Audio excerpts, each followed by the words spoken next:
10 साल के संघर्ष के कड़ी में आज हम फिर यहाँ एक बार मिल रहे हैं।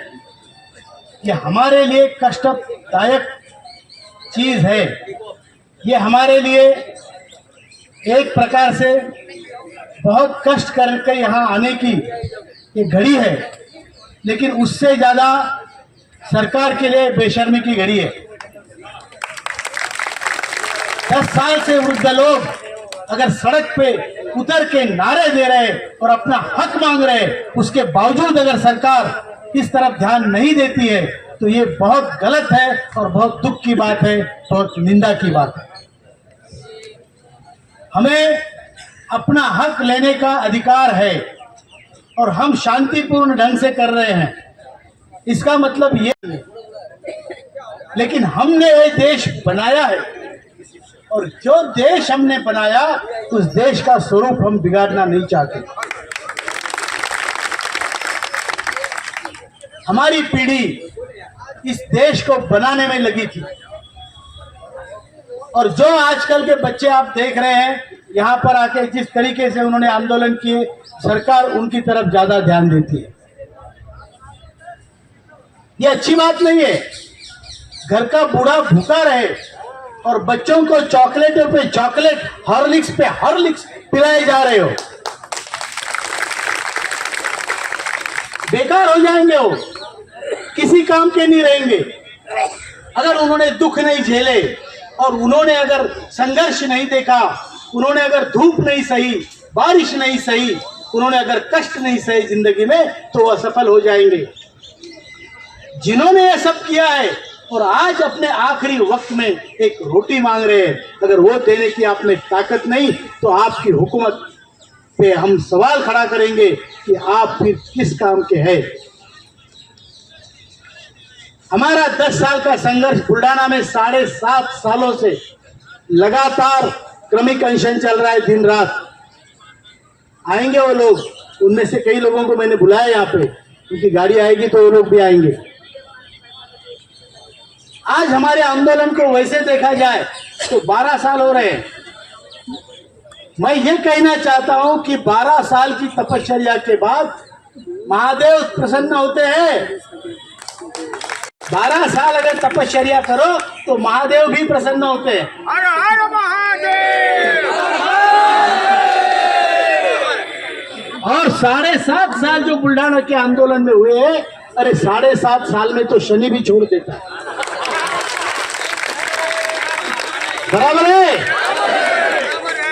अगर हमें महादेव प्रसन्न नहीं हुए और शनि ने हमारा पीछा नहीं छोड़ा तो हमें वो ताकत है कि हम शनि के पीछे पड़ेंगे। बराबर।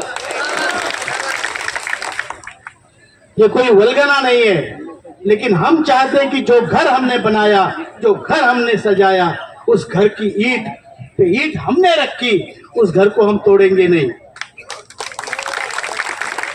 क्योंकि हम लोग स्वाभिमानी भारतीय है। हम कोई कॉकरोच नहीं है। हम किसी गंदी नाली से नहीं आते। हम स्वाभिमानी भारतीय लोग हैं और अपना हक हम लेके रहेंगे।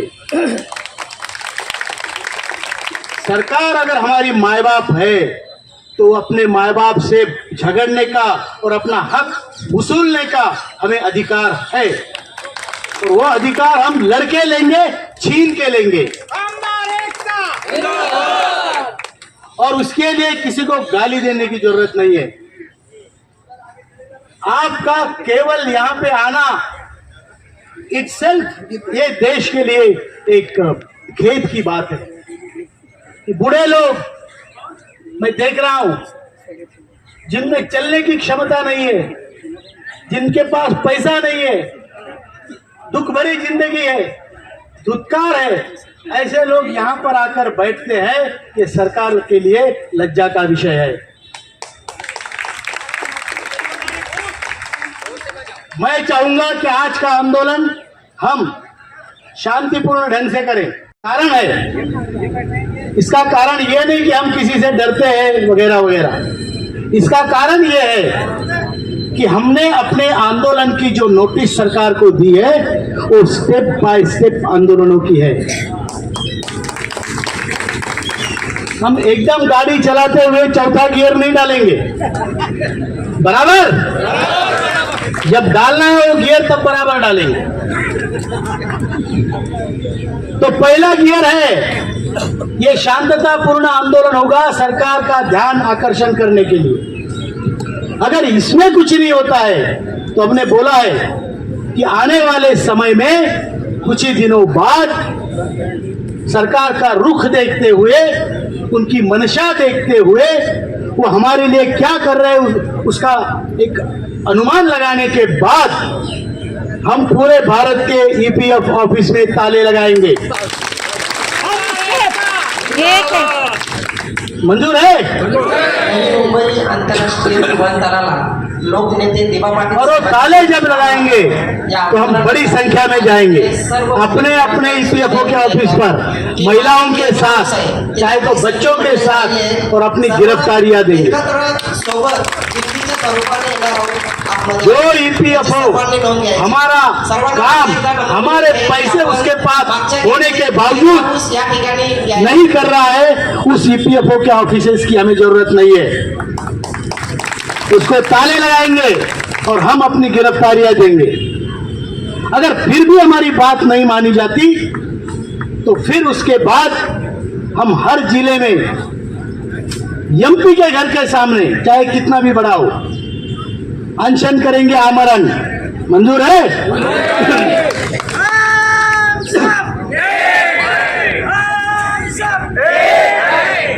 किसी को डरेंगे नहीं।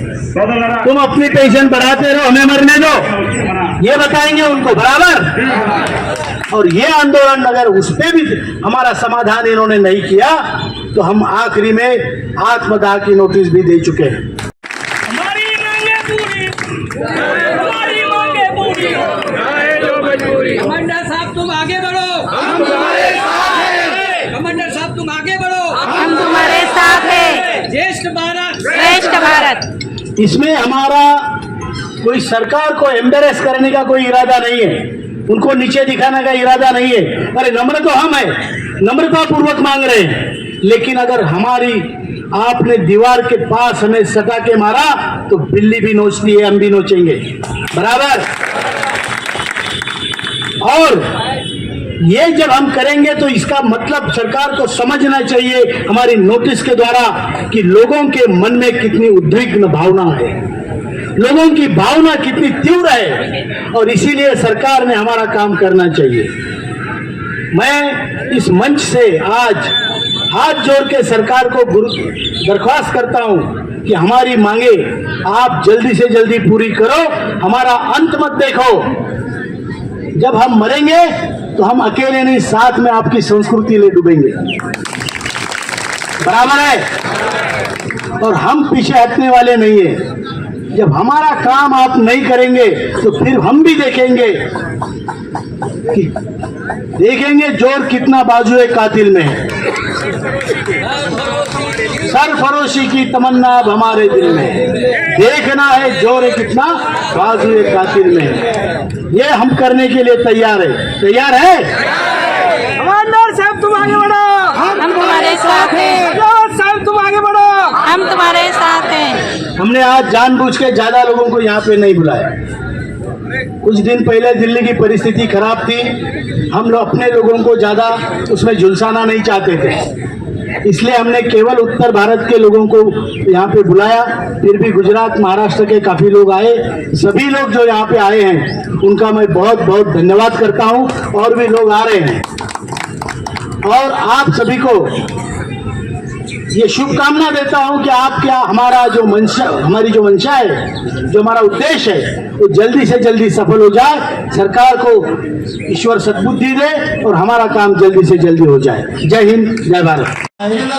जो देश धीरे धीरे, सरकार को भी आपको टाइम देना पड़ता है, क्योंकि हम मरने से प्रश्न सॉल्व नहीं होगा।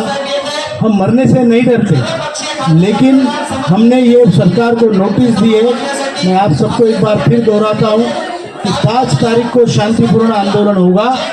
इस आंदोलन की दखल सरकार ने लेनी चाहिए। अगर नहीं तो कुछ समय बाद हम ईपीएफओ के ऑफिसर्स को ताले ठोकेंगे और अपनी गिरफ्तारियां देके जेल भरो पूरे देश में करेंगे। फिर भी नहीं होता तो जैसा आप, तो इसलिए मैं बाद में पूरी योजना आपको समझाता हूँ जब मेरी बारी आएगी। लेकिन आपने बड़े आवेश में कहा कि ऐसा नहीं होता है और हमें आपकी बहुत ज़रूरत है, हमें सबकी ज़रूरत है, हमें जीतना है, हमें मरना नहीं है। इसलिए बोलता हूँ बाद में जब मेरी बारी आएगी तो पूरी योजना बताऊँगा।